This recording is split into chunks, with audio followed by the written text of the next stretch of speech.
Hello, everybody.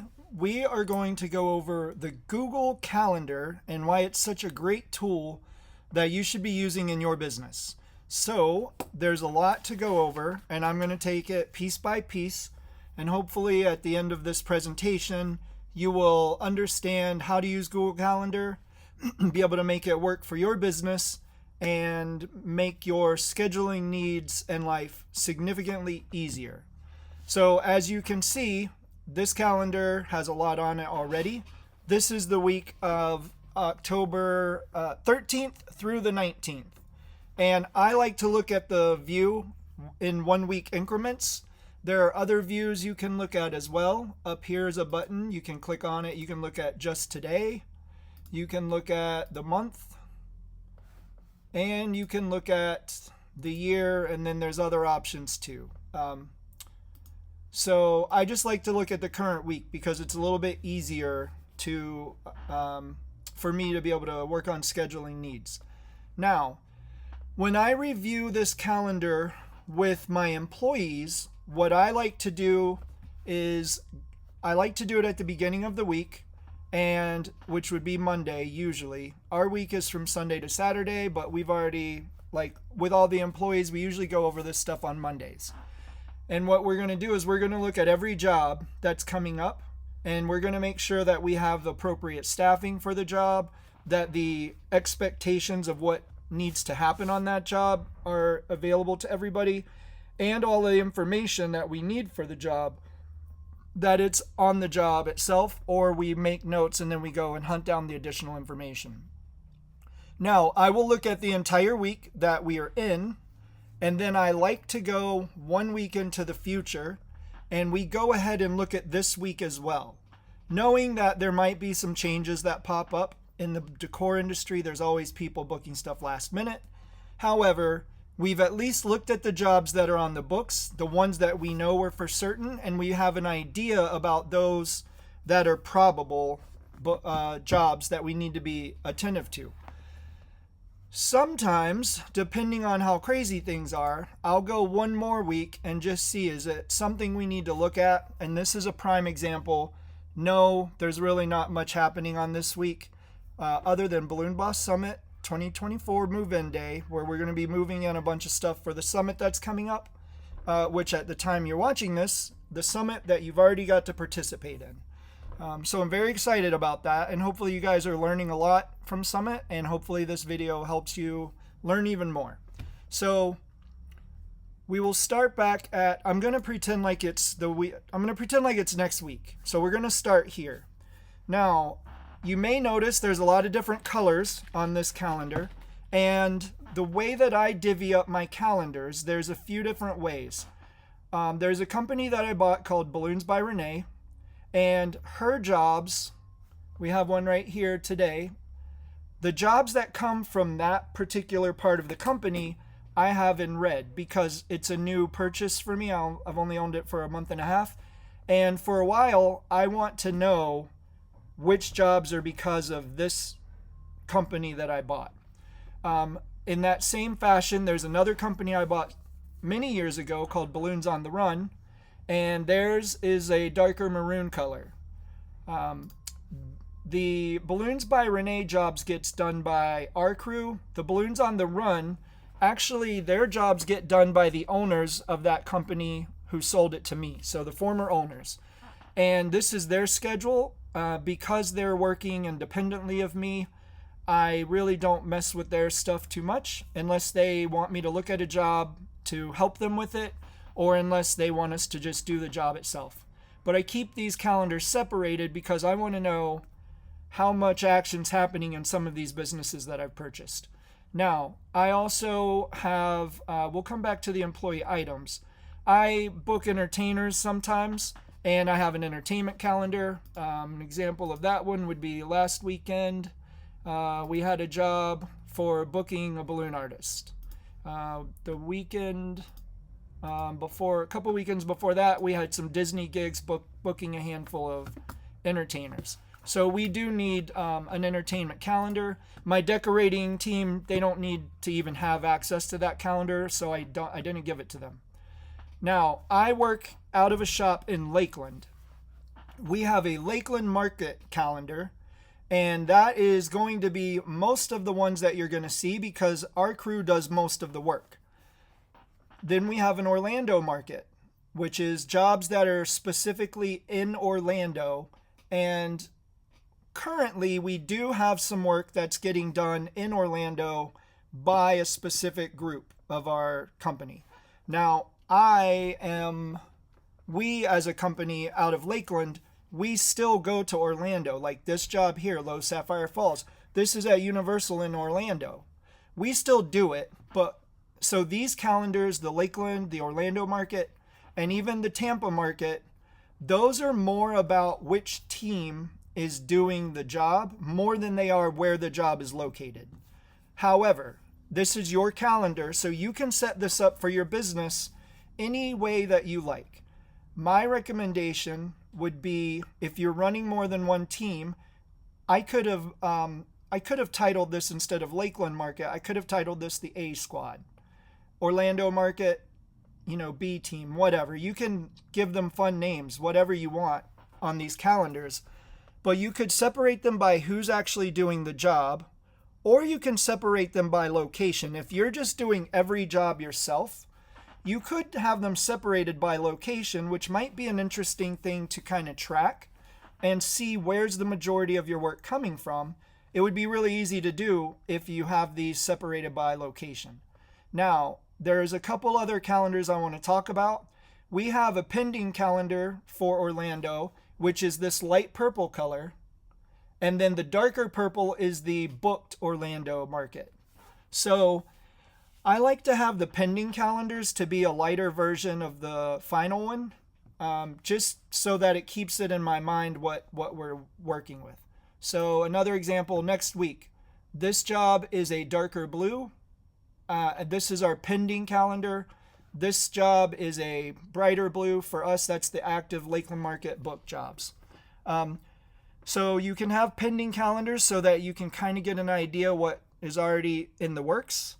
And then we also have a strike calendar. Now, this is one where if you don't have somebody striking your jobs for you, I would really consider getting somebody to do that, because anybody can strike a job as long as they have a base understanding of what they're supposed to bring back and how they can take care of your stuff. But having these strikes separate it's a really good thing. And it's something that you really should not forget to add to your calendar, because they're usually late at night, and if you forget about it and then you realize too late you have to go do it, it's not a good situation. Okay, we have a party people staff calendar, which are all these darker green ones. And what this is whenever I'm giving employees off, when I go over the calendar, I put in their days off in our party people staff calendar so that everybody in our company can see that Sunday Cam is off and Tuesday Cam is off. We have other people taking time off throughout the week, and it's just important especially if you're not the one booking the jobs, it's important for your booking agent person to see when she or he has people to do the jobs themselves. Another thing you could do, and sometimes we do it, is we will add to the calendar. So example is all of these jobs here. They're 3 jobs. They're all the same thing. We could have put it on the day before. We could have build jobs for Wednesday. And what I would do is that would be coming out of our Lakeland team. So I could save it like this. And now we have on the calendar, if our employees show up and they know there's no jobs going out the door, they can actually look on the calendar and see what is our task for today. You can set up task list if you would prefer to do that. So you could have this, instead of build jobs, it could be task list. And you could have on here 1, build jobs for Wednesday. 2, fold up fabric. If you have fabric that needs to be folded or whatever. 3, put old jobs away. You can make these tasks whatever you want, right? Vacuum, whatever. This is your calendar. You can put what you want in here, and you can use it for a few different purposes.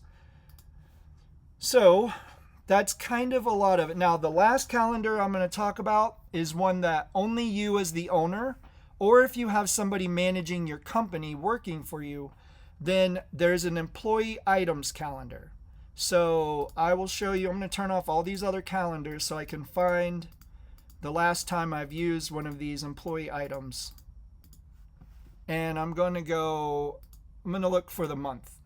So these are this is mine. And boom. Okay. So we're in October. Okay. So you can see here on September the 10th, one of my employees who did a takedown sort of forgot to take down everything. So she did the takedown and came back, and my customer called me saying, you guys left the wall, like an entire 8-foot by 8-foot wall of balloons that should have gone with the takedown.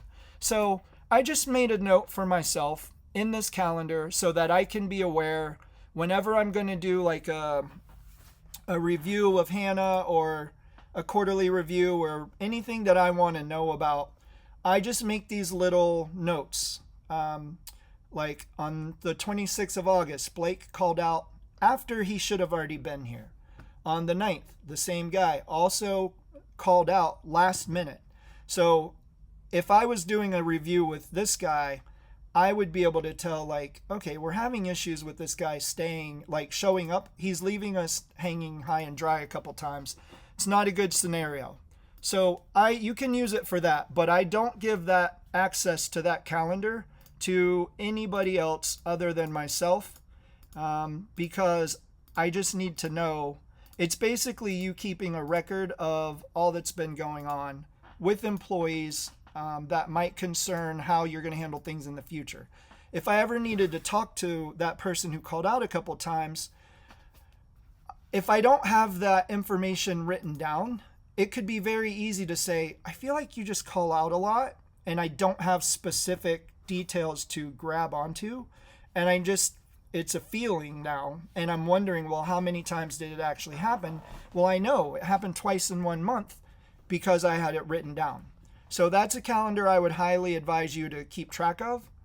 And now that we've looked at the different calendars and why you're going to see a lot of different colors on my end, I'm going to go over these. How do you create these entries? So the first thing is you're going to notice every Sunday there's this one called template for copy only. So let's say you get a phone call for November 6th. My team should go to this template. They should duplicate it. And now they're going to say, you will see on some of these a number that looks like that. And I'm going to say, so this is one of our clients. So we like to give the invoice number that is in QuickBooks. When I see this number on a job, that tells me that it is associated with a number that is in QuickBooks. And then we try to give some kind of descriptor, like these are columns for Hello Florida. I always want the location to be in, so we can type in Dolphin Resort, and it gives an address. What I like about this is whenever your team is going to leave, they can just hit this. There's a button where they can hit, and it'll bring up the directions to that job on their phone. So I really, really like that. When you're creating this part here is where you're going to assign it to a specific calendar. So let's say my Lakeland team was going to do this one. They need to change that to the Lakeland market. And then all of these details here, I want as many of these details as possible, as quick as possible. So we have an on-site contact, let's say Melody, and we want her cell phone number. This is a really big deal. We don't want their landline number, because if they give us a landline, unless they're sitting in their office when we need to call them on the job site, they're not going to get our call. And if they're sitting in their office, then they're not on site with us, which means they're not our on-site contact. So you always need a name and you need a phone number, a cell phone number. Make sure that you get the cell phone number. The event date, obviously I've already put this on, I don't know why it's on June, so I'm going to change it to October 29th. So the date, 10/29. The location. Now we already have the hotel, but what this is sometimes you have an address but not the hotel name or whatever. Dolphin Resort. Okay. Now the room name or space. A lot of times we do jobs in ballrooms. So let's say that they have a room called the Florida Room or the Crystal Ballroom. That's the name of a ballroom at one of our locations. Ballroom 4. Now they have a lot of crystal ballrooms and they give them different numbers. The load-in time. What I like to do with this information is I want to know what the event time is first, ideally. So they're going to say this event's from 6 to 10 p.m. You need to have your job set by 5:30 and be out of there so that we can start at 6. We don't want vendors in there beyond 5:30. In order, depending on what the items are and how you feel they can get done, you need to be very mindful of what your load-in time needs to be. It might be something where they're like, oh, you can come in anytime during the day, and that's fine. That gives you more information. But they also might say, well, we can't get into the room until 4:30. That gives you 1 hour to do whatever the decor is. That's not a lot of time. And when you're working in ballrooms, sometimes it takes 30 minutes just to unload into the space where you have to put things up. So the load-in time is really important to get as early as possible. Now, once you have these times, I'm not going to keep this all day anymore because I don't need it all day. What we're going to do is we're going to move it to 4:30 p.m. and we're going to end it at 5:30 p.m. You'll see whenever we click off of this that it's going to put it on the calendar for that time period. Now, their event ends at 10. If we're setting up columns, we are coming back for a strike. So you need to know what time that strike is.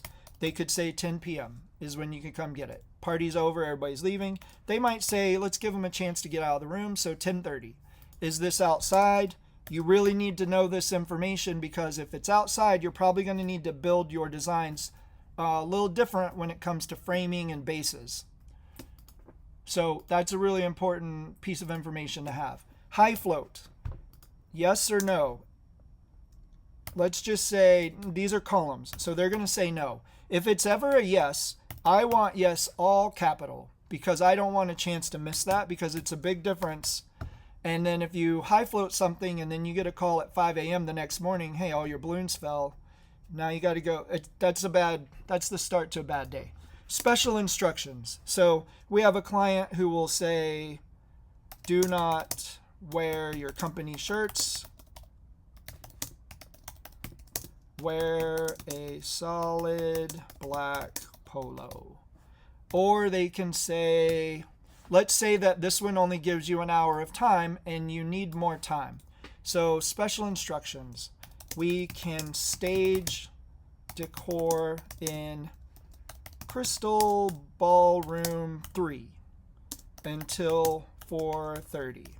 Or we can work in Ballroom 3 until 4:30, whatever. Any instructions that are special that needs to be known can be listed here. Now, one thing to keep in mind while you're creating these calendar entries is if you're the one doing the job, that's all well and good. You write it in a way that you know you can read, which means how you write it, you're going to understand it. What you really want to get in the habit of doing is writing these jobs out in such a way that your employees, the dumbest employee that you ever are going to have, should be able to look at the calendar and look at your entry and totally understand what they are supposed to do. The way that I try to do that is keeping this part down here very, very simple. So let's say they have 4 times 5-foot columns with 3-foot topper. right? So now I'm going to put 8 total feet. That way it kind of says it's a 5-foot column, 3-foot topper, which will give it 8 foot total. Now, so far, a 5-foot column can mean all kinds of stuff. Is it classic? Is it organic? Is it whatever? So I'm going to put here spiral columns. You could also have put that here too, 5-foot spiral columns with a 3-foot topper. If you did it there, you don't need it here. But you could put, you need to know the colors, right? Colors, red, white, and blue. Now, there's many, many shades of blue. So this is an example where if you put red, white, and blue, what happens if you have an employee who just decides to grab baby blue when really you need like a royal blue? That's a big difference. So you need to be very clear. Royal blue. Red, there's pretty much only one red color, that's red red. Otherwise you get into other descriptive terms like pearl red or metallic red or whatever. White is the same way. If I put red, white, and royal blue, those are very specific bags of balloons that my team are going to grab. Now, let's say that so far those are the colors of the thing, but these are spiral columns and it's a 4-pack design, but I've only listed 3 colors. So now that means there's another question we need to answer. Double the white balloons. So now I know it's going to be 2 white balloons, a red one and a blue, and a royal blue one on every quad, and then they're going to spiral. Since there are 4 spiral columns, I typically want 2 to be made where the spiral is clockwise and 2 where the spiral's counterclockwise. You could put that in here, mirror 2 of each spiral direction. If your crew understands what that means, great. If you need to write it differently, then you need to understand that. So you could just say mirror the columns. And if you've taught your crew what that means, then they're going to understand your terms. Now, the other thing that you still need here is you know the ballroom that it's going in, but that's it. You don't know where these columns are going. That information is really important to have. So you want to go ahead and put that in here. 2 columns on the stage by the DJ. And then that leaves 2 more columns, right? So then we're going to put 2 columns. I would actually just go ahead and do this as a new line item. 2 columns at the entrance to the ballroom. Now, this is as specific as it gets. I know that I'm making 4 columns that are spiral columns, red, white, and blue, royal blue, that we are going to double the white balloons on the column, and we're going to mirror the columns. So there's 2 columns that are counterclockwise, 2 that are clockwise. I know that we're putting 2 columns on the stage by the DJ, 2 columns at the entrance to the ballroom. There's not really any more details that you need other than that. What you want to avoid is copying what your client sends you, and they will say 2 balloon towers that are red, white, and blue. And then it's hard for me to even write this way because I'm very used to writing things in a more simplified manner. But what will happen is they will type all these words, words. And then it's very hard to read and understand what they are implying when you're reading a paragraph. That's why I break it up, right? So the first part of the decor item is a 1-line description of the type of thing that is being created. And then under that, and I always use these asterisks, is the descriptors and the more detailed information about how to build the thing that you are doing. So let's say that they wanted 4 of those spiral columns, and they want 4 organic columns. Right? Now, if this is what somebody writes, 4 organic columns, again, we are missing information. And this is where you have to train whoever your office person is to be very detailed about all of this. So they should say 4 8-foot organic columns. Now, if you're like me, I got this concept from Alyssa. She has standard, deluxe, and luxury garlands, and each of those is a very specific way of building the garland. So let's say and we use those too because I like it, and I'll rip all of you guys off if you have great ideas that I could apply to my company. So let's say they want the deluxe level garland, and then I still need more information. I need colors, right? Red, white, and blue. Now, they may, on this case, want to have some add-ons on this. Add on white starburst. Now, again, this is something where you're going to have to determine what information is implied by the level of garland you're creating, and what information do you need in more detail on your job. So some people might say you need add on 3 white starburst per column. That could be what you end up adding on.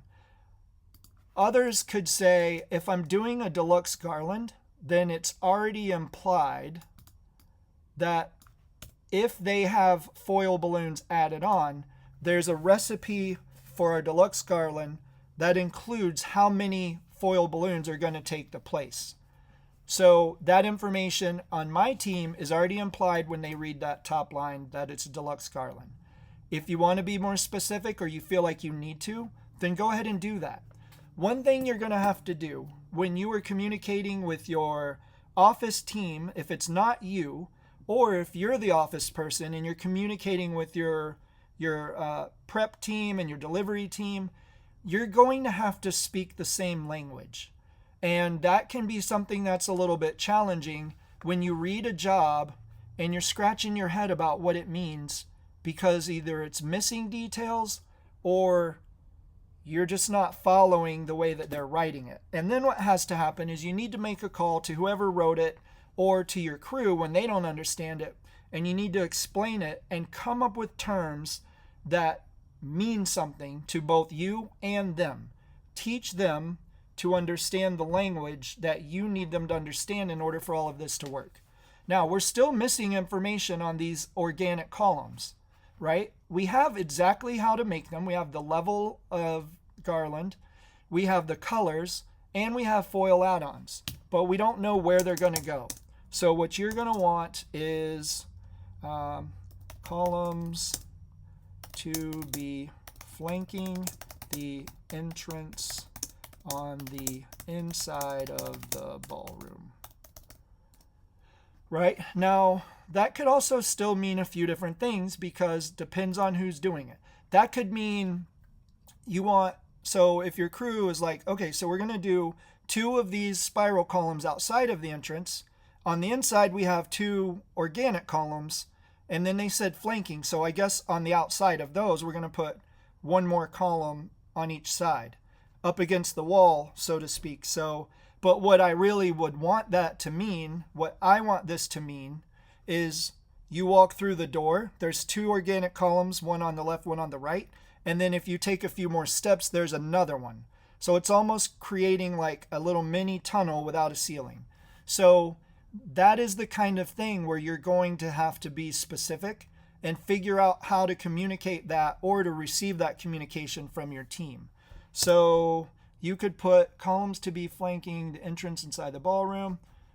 I would probably say 2 columns just inside the entrance with 2 more in line just past those. And then I will probably add a little bit more just for information, creating a mini tunnel with no ceiling. I feel like that's pretty descriptive and it gets the point across what's happening. So this is now complete by the office team.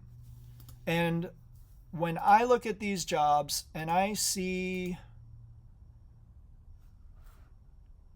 right, that's going to show up here. Now, you may notice if you're looking at the other job right above, see how that number is there, 12,505. This one would be 12,450. And what that means is if I go to QuickBooks, I'll show you this one, 12,505. If I go to QuickBooks, there should be, I'll open right up to this one, 12,505. If you end up clicking on this job,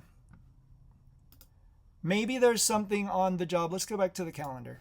Maybe there's something on the job that you're a little bit unsure about what they mean. This one's pretty easy. Now, if you were just building this for the first time, you might not understand how big to make it, but this is going to be based off a recipe that we actually have in the Balloon Guild. And then there's a picture that my office team attached for us. And this was the recipe that I created for the Balloon Guild. So you guys will have access to this if you're members of the Balloon Guild. I mean, Halloween just happened, so you're going to have to wait a little while to use it. But we ended up booking this job.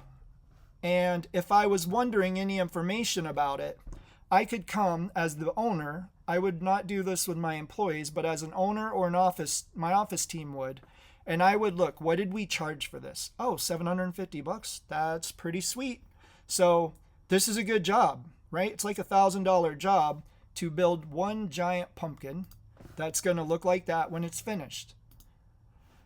So you see where this number gets to be really important because it matches the invoice.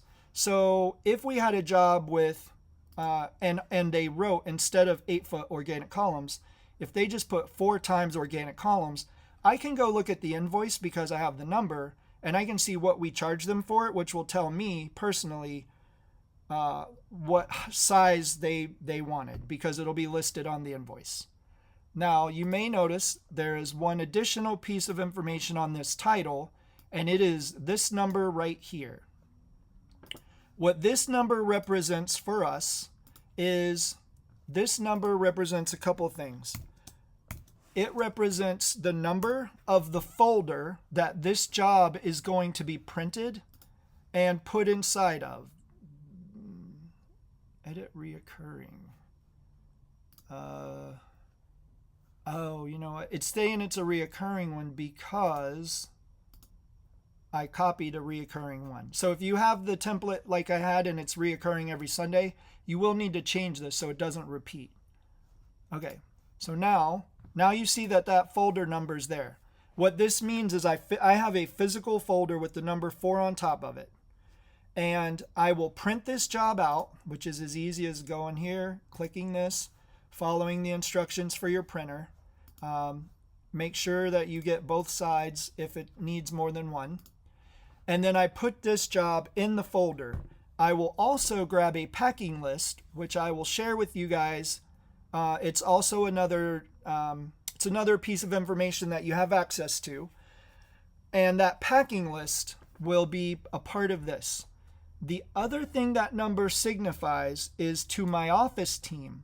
When they look at this job, let's say Melody called them and said, hey, we want to add 2 more columns that are spiral.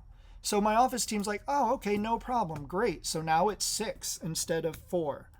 And then your office team should say, okay, they wanted 4. They wanted 2 there. They wanted 2 there. And then they would say maybe 2 by step in repeat. Let's just say that's what they wanted. Now, the invoice number is going to be the same, but the information has changed. Now, if you're following what I said is happening, it has this number on it right here. That means I have a physical copy of this job in a folder. I have already pulled balloons for this job, and there's great chance I've already ordered balloons for this job if I need them. So if you, as an office person, are going to make a change to this online, I need to know about it because my paper that I've printed out is not going to magically change itself. So unless you notify me that something is different on this job, there is a chance that mistakes could happen. So what my office team will do is they will type reprint really big on the job. And now remember, I told you how we do this. We're looking at all these jobs. We're going to look at all these jobs. Let's say that it's Monday. And then we're going to look at next week. Oh, reprint. Something changed on this one. That's what that means for us. So I'm going to open it up. I'm going to take out my folder and I'm going to look at what is different. And very quickly I'll notice, oh, they added 2 columns. And then I'm going to reprint this. I'm going to tweak my packing list, and then I'm going to put it, and then when I do reprint it, then I come behind it and I delete this and I save it. So now my office team knows, okay, they saw it, they already printed it again, and they've done what they need to do. So that is how we communicate using numbers, using job folder numbers, and using QuickBook numbers. The other way we communicate about this job, and this is a part of, I will show you, an example is here on Monday the 21st. I have a big pool job. There's a QuickBooks number, and if I was curious, I could go see what that means, 12499.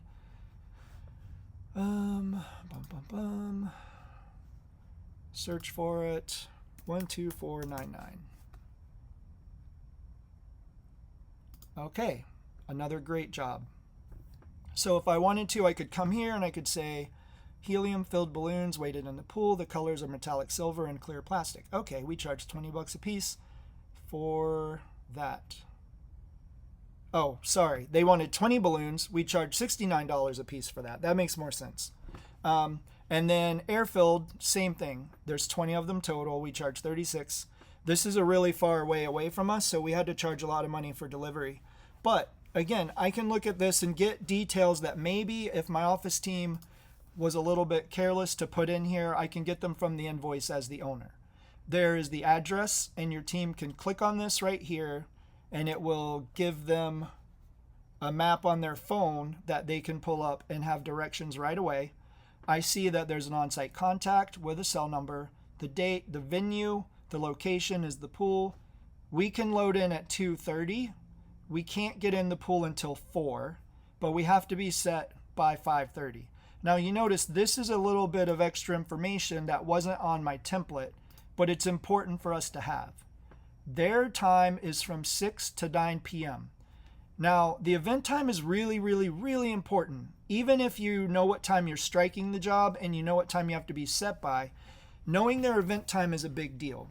Because what if we were putting lights inside of these balloons and I'm relying on batteries that have to last a certain amount of time? I need to know that when I'm setting up this job, that what I'm doing is either going to float long enough if I'm worried about helium, or the lights and the batteries are going to last long enough if I'm worried about something like that. So high float, nope. Outside, yes.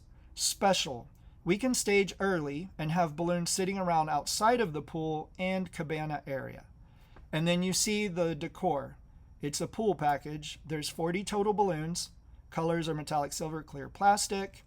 20 air-filled, 10 and 10. 20 helium-filled, 10 and 10. See, this is easy. I believe anybody who works with me can read this and know exactly what they need to do. Now, the thing that I was going to mention is you see that there's letters in front of all of this. What that is that means that this job is going to be done by JC, which does not mean Jesus Christ. It means Jonathan and Cam. So myself and one of my employees are going to go do this job.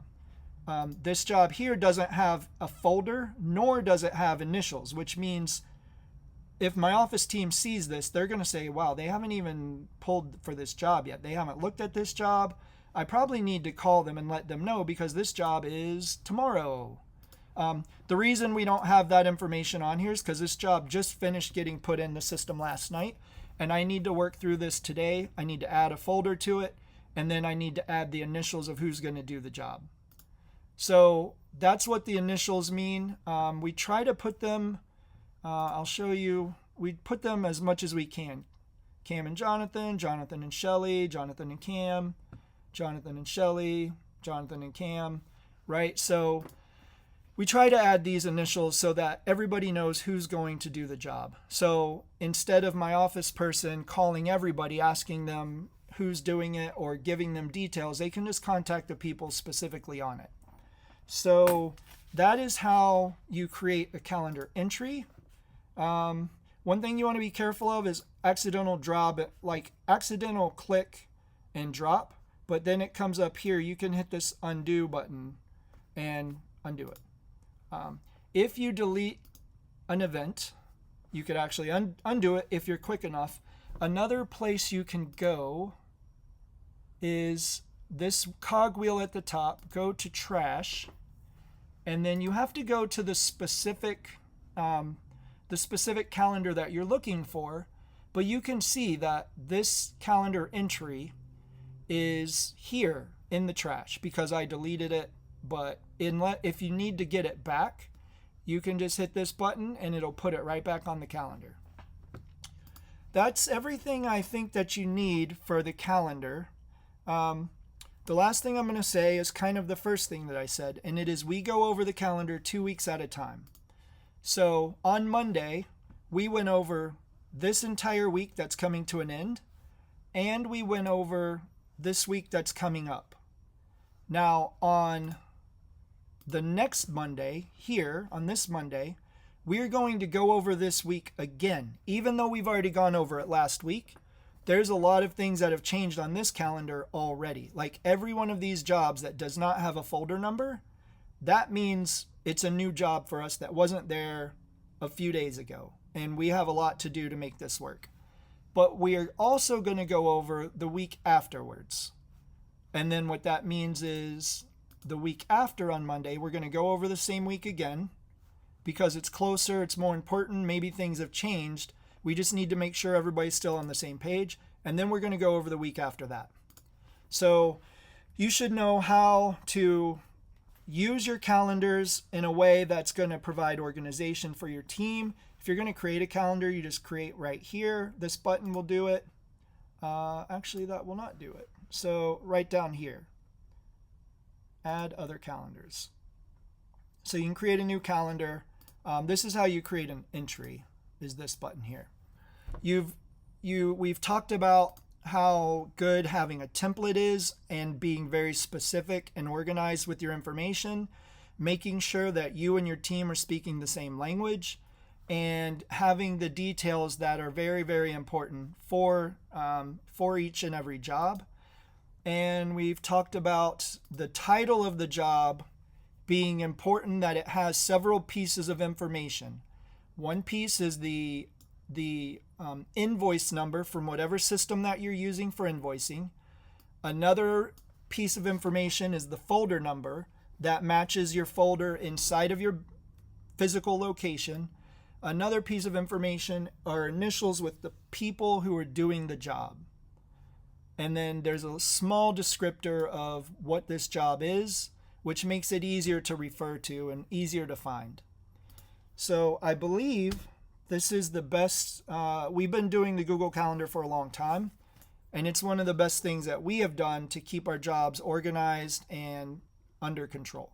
Hopefully this helps you, and I look forward to hearing from any of you who either maybe have questions about how to do this, or you're doing it and you love it and you're excited and you just want to say hi and thanks for sharing. So hopefully that's you, and I look forward to seeing you guys in the guild.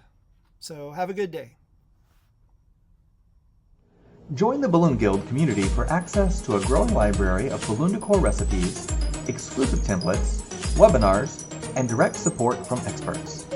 Benefit from special discounts, members-only events, skill development opportunities, and a say in future content to elevate your business and expertise in the balloon decor industry. To join, visit theballoonguild.com now.